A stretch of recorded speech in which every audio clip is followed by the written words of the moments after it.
শুভ সন্ধ্যা বন্ধুরা। দেখো, স্নান করার আগে যে সমস্ত ডিপে ডাপাগুলো সব বার করে ধোয়াধুয়ি করছিলাম, সেগুলো সব ধুয়ে এখানে উপর করে রেখে দিয়েছি। আর সুন্দর করে রান্নাঘরটা আজকে গুছিয়েও নিয়েছিলাম।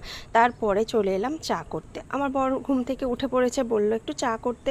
তো ভাবলাম না, আমারও তো প্রচণ্ড চা খেতে ইচ্ছা করছে, তার জন্য একটু চা করে নিচ্ছি। আর চাটা আমি ইন্ডাকশানেই বেশিরভাগ করি, কেননা স্টিলের জায়গাটা করে করি, তো সেই কারণে ইন্ডাকশানে চাটা খালি করে নিই।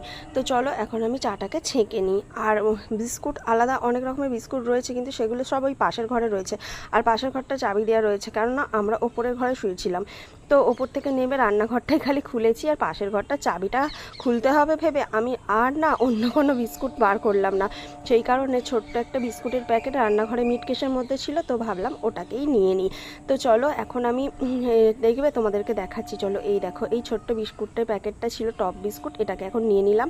আর আমি অন্য ঘর খুলতে পারছি না। তো চলো এখন ওপরে চলে যাই। ওপরে ও শুয়েছিল, এখন উঠেছে, উঠে বসেছে। আর আমি তখন চা করতে এসেছিলাম, 2 কাপ চা করেছি, একদম ঘন দুধের সুন্দর করে চা করে নিয়েছি। তো এই দেখো, ও উঠে বসে পড়েছে। তো আমি এখন লাইটগুলো জ্বালিয়ে তোমাদের দেখানোর চেষ্টা করছিলাম, কিন্তু কি বলো তো, অন্ধকার হয়েই ছিল। এখনও পর্যন্ত সেরকমভাবে তো অন্ধকার হয়নি। তার আগে আমাদের চা খাওয়া আর কি হয়ে গেল। দেখতে পাচ্ছ বাইরের দিকে জানলাটা দিয়ে এখনও আলো দেখা যাচ্ছে।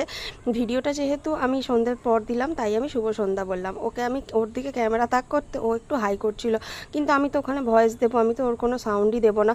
তো যাকে চলো এখন আমরা চা বিস্কুটটা খেয়ে নিয়ে, চাটা দেখো, দেখে এত সুন্দর লাগছিল।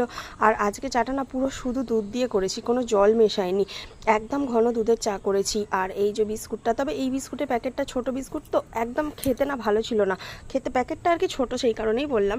তো খেতে খুব একটা ভালো ছিল না, তো সেই কারণে ওর খেয়ে শান্তি হচ্ছিল না। বললো তাহলে একটু চাল ভাজা নিয়ে আসতে। আবার আমি নিচে গেলাম, গিয়ে রান্নাঘর থেকে এই দেখো চাল ভাজা নিয়ে এলাম। এই চাল ভাজাটা খেতে কিন্তু খুব সুন্দর।